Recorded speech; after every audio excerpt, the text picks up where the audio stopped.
우리 다 같이 사도신경으로 우리의 신앙을 고백하겠습니다. 나는 전능하신 아버지 하나님 천지의 창조주를 믿습니다. 나는 그의 유일하신 아들 우리 주 예수 그리스도를 믿습니다. 그는 성령으로 잉태되어 동정녀 마리아에게서 나시고 본디오 빌라도에게 고난을 받아 십자가에 못 박혀 죽으시고 장사된 지 사흘 만에 죽은 자 가운데서 다시 살아나셨으며 하늘에 오르시어 전능하신 아버지 하나님 우편에 앉아 계시다가 거기로부터 살아있는 자와 죽은 자를 심판하러 오십니다.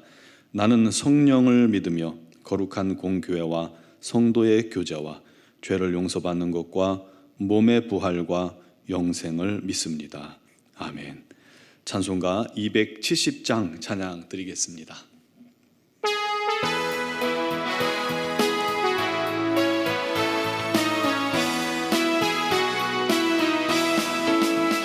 변찮는 주님의 사랑과 거룩한 보혈의 공로를 우리 다 찬양을 합시다. 주님을 만나볼 때까지 예수는 우리를 깨끗게 하시는 주시니 그의 피 우리를 눈보다 더 희게 하셨네. 우리를 깨끗게 한 피는 무궁한 생명의 물일세.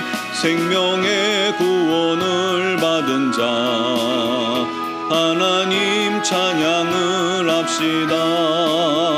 예수는 우리를 깨끗게 하시는 주시니 그의 피 우리를 눈보다 더 희게 하셨네. 주님의 거룩한 보혈을 날마다 입으로 간증해 담대히 싸우며 나가세. 천국에 들어갈 때까지 예수는 우리를 깨끗게 하시는 주시니 그의 피 우리를 눈보다 더 희게 하셨네. 십자가 단단히 붙잡고 날마다 이기며 나가세. 머리에 면류관 쓰고서 주 앞에 찬양할 때까지 예수는 우리를 깨끗게 하시는 주시니 그의 피 우리를 눈보다 더 희게 하셨네. 아멘. 오늘 우리에게 주신 하나님 말씀은 시편 32편 1절에서 11절 처음부터 마지막까지입니다. 제가 봉독하겠습니다. 허물의 사함을 받고 자신의 죄가 가려진 자는 복이 있도다. 마음에 간사함이 없고 여호와께 정죄를 당하지 아니하는 자는 복이 있도다. 내가 입을 열지 아니할 때 종일 신음함으로 내 뼈가 쇠하였도다. 주의 손이 주야로 나를 누르시오니 내 진액이 빠져서 여름 가뭄에 마름같이 되었나이다. 내가 이르기를 내 허물을 여호와께 자복하리라 하고 주께 내 죄를 아뢰고 내 죄악을 숨기지 아니하였더니 곧 주께서 내 죄악을 사하셨나이다. 이로 말미암아 모든 경건한 자는 주를 만날 기회를 얻어서 주께 기도할지라. 진실로 홍수가 범람할지라도 그에게 미치지 못하리이다. 주는 나의 은신처이오니 환난에서 나를 보호하시고 구원의 노래로 나를 두루시리이다. 내가 네 갈 길을 가르쳐 보이고 너를 주목하여 훈계하리로다. 너희는 무지한 말이나 노새같이 되지 말지어다. 그것들은 재갈과 굴레로 단속하지 아니하면 너에게 가까이 가지 아니하리로다. 악인에게는 많은 슬픔이 있으나 여호와를 신뢰하는 자에게는 인자하심이 두루리로다. 너희 의인들아 여호와를 기뻐하며 즐거워할지어다. 마음이 정직한 너희들아 다 즐거이 외칠지어다. 아멘. 시편 32편은 다윗의 마스길이라고 표제어를 쓰고 있습니다. 이 마스길이라는 단어의 뜻은 교훈하다, 가르치다라는 그런 의미를 가지고 있어요. 다윗이 이 우리아의 아내 밧세바와 간음죄를 저질렀죠. 그리고 그 죄를 감추려고 그녀의 남편인 우리아를 죽이는 끔찍한 죄를 범하게 됩니다. 그 사건을 배경으로 쓰인 시인데요. 밧세바의 남편 우리아를 죽이고 결혼하면 완전 범죄가 될 줄 알았죠. 그런데 그래서 다윗은 그렇게 죄를 범한 후에 1년간이나 자기 죄를 꽁꽁 숨기고 이야기하지 않고 회개하지 않았습니다. 이 죄를 품고 있는 건 굉장히 큰 고통입니다. 그런데도 이 죄가 드러나지 않기 위해서, 죄가 드러나면 부끄럽잖아요, 수치롭잖아요. 그러니까 꽁꽁 숨기다가 결국 하나님께서 보내신 나단 선지자의 책망을 받고 드디어 죄를 자백하고 토설하게 됩니다. 그 기간 동안에 시편 51편이 쓰여졌다면 오늘 시편 32편은 죄를 다 용서받자, 회개하고 용서받자 그동안 고통스러웠던 것들이 다 사라지고 평안이 그 마음에 찾아온 거예요. 회복된 것이죠. 그때 비로소 죄가 얼마나 우리를 고통스럽게 하는지, 죄를 품고 있는 것이 얼마나 어리석고 힘든 일인지, 그리고 그 죄를 용서함 받는 것이 그 어떤 복보다 더 큰 복임을 교훈하고 있는 그러한 시편인 것입니다. 그래서 1절에 32편 전체의 결론을 이렇게 말하고 있습니다. 허물의 사함을 받고 자신의 죄가 가려진 자는 복이 있도다.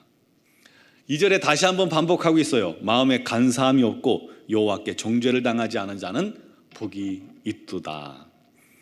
죄는 마치 엎질러진 물과 같아요. 그래서 다시 주워 담을 수 없습니다. 내가 아니라고 아무리 소리쳐도 사라지지 않아요. 내가 아무리 입을 닫고 내가 말 안 하면 아무도 몰라 할지라도 그 죄가 끝나지 않습니다. 사라지지 않아요. 그 죄는 반드시 그 죄값을 치르게 되어 있는 겁니다. 이 죄가 내 마음속에 품고 있는 순간부터 우리는 죄에 대한 고통 속에 사는 거예요. 방송에서 얼마 전에 이 쪽방촌을 다룬 다큐를 하는 것을 우연히 봤습니다. 서울의 동자동 쪽에 이제 쪽방촌을 다뤘는데 그곳에 보니까 딱 한 사람 누울 수 있는 정도의 정말 작은 쪽방들이 그 여인숙 여관 같이 쭉 있더라고요. 비나 겨우 간신히 피할 수 있는 그런 공간. 난방도 없어요. 차디찬 그런 방입니다.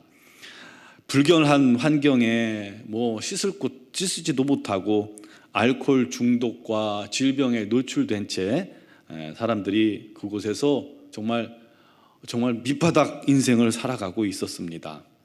주민등록이라도 그곳에 되어 있다면 구청에서 지원금도 조금 나와서 그걸로 방세도 내고 또 병원도 갈 수도 있고 가끔 식사 도움도 얻을 수가 있어요. 도시락 갖다 주는 사람들도 있더라고요.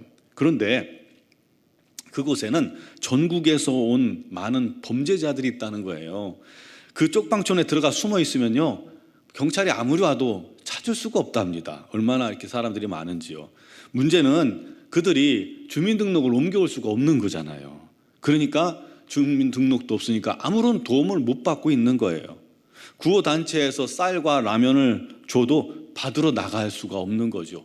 옆에 빵 사람들하고도 얼굴을 틀려고 안 해요. 괜히 경찰이 와서 이런 사람 봤냐고 물어봤는데 내 옆방이라고 하면 들키니까 꼼짝 않고 있는 거예요.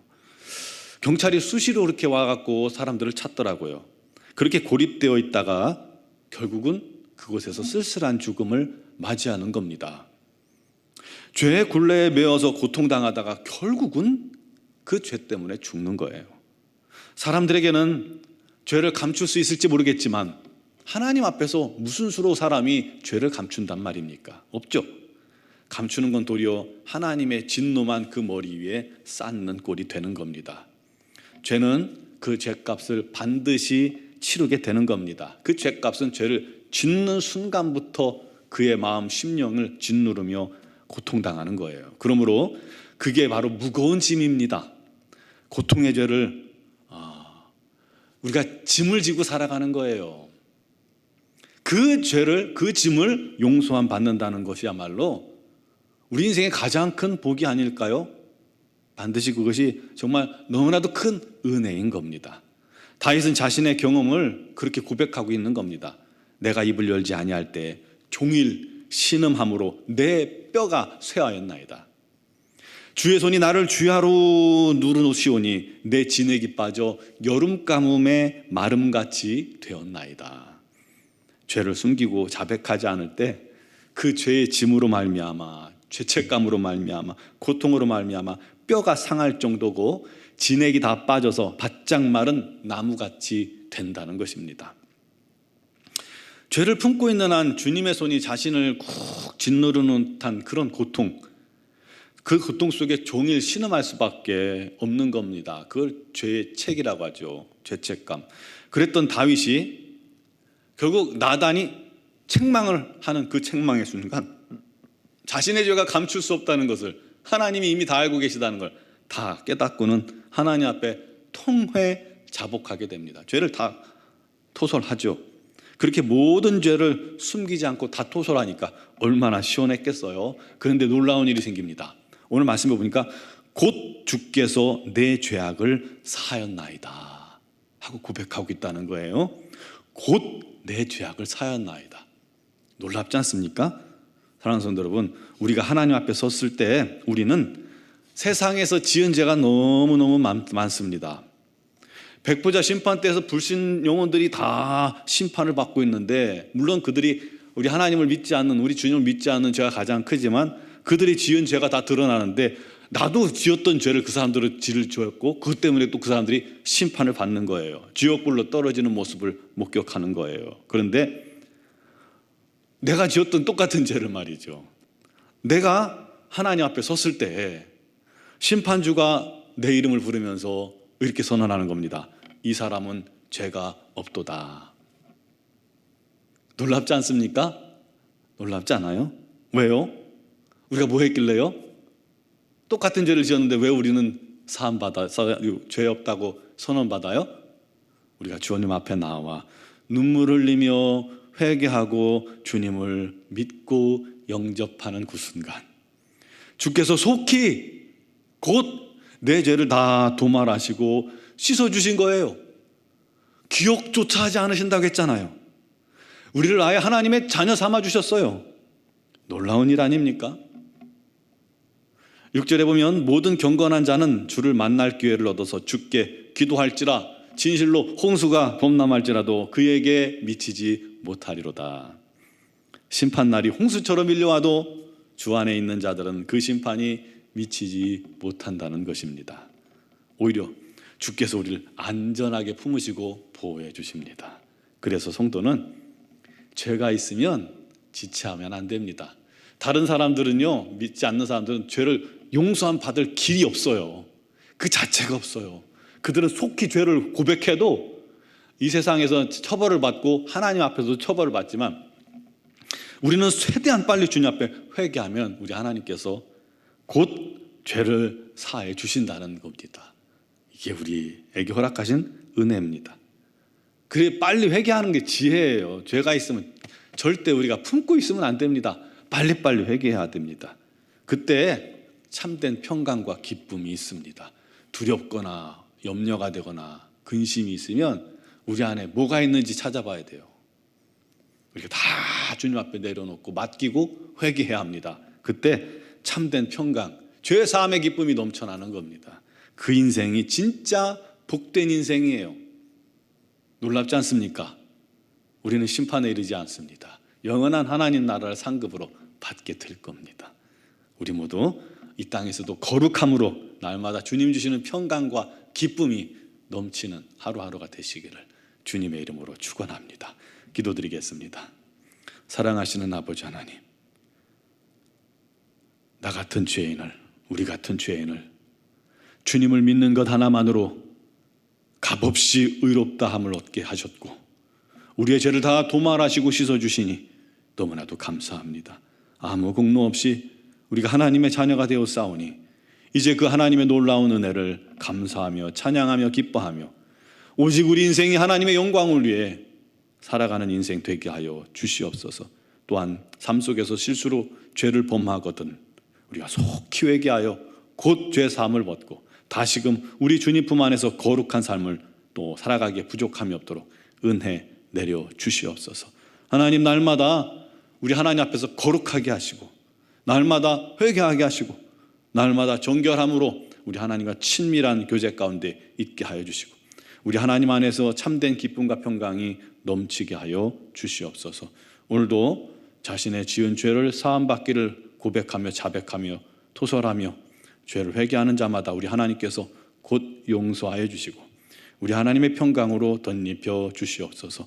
하나님이여, 사랑하는 성도들의 가정마다 사정과 형편을 아시나니 주님께서 함께 하시고 치유의 강선을 바라시고 무엇보다도 육신의 질고로 말미암아 고통당하고 입원해 있는 지체들 우리 하나님께서 어루만지시고 치유의 강선을 바라시고 강건케 하시고 씻어주시고 온전케 하여 주시옵소서.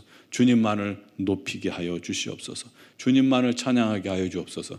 가정에 있는 모든 자녀들을 붙드시고 취업을 준비 중인 자녀, 또 대학 입시 중인 자녀, 공부하는 자녀, 또 직장 생활하는 자녀, 어느 곳에 있든지 간에 우리 하나님의 선하고 놀라운 인도하심으로 감사의 제목이 끊이지 않도록 은혜 내려 주시옵소서.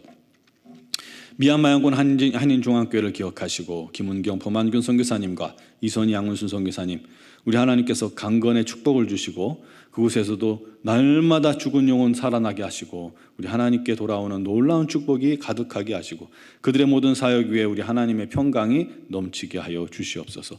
오늘도 주 앞에 나온 사랑하는 성도들, 영상을 통해 기도하는 사랑하는 성도들, 주님께서 놀라운 은혜와 능력을 베푸시기를 원하옵고 예수 그리스도의 이름으로 기도드리옵나이다. 아멘.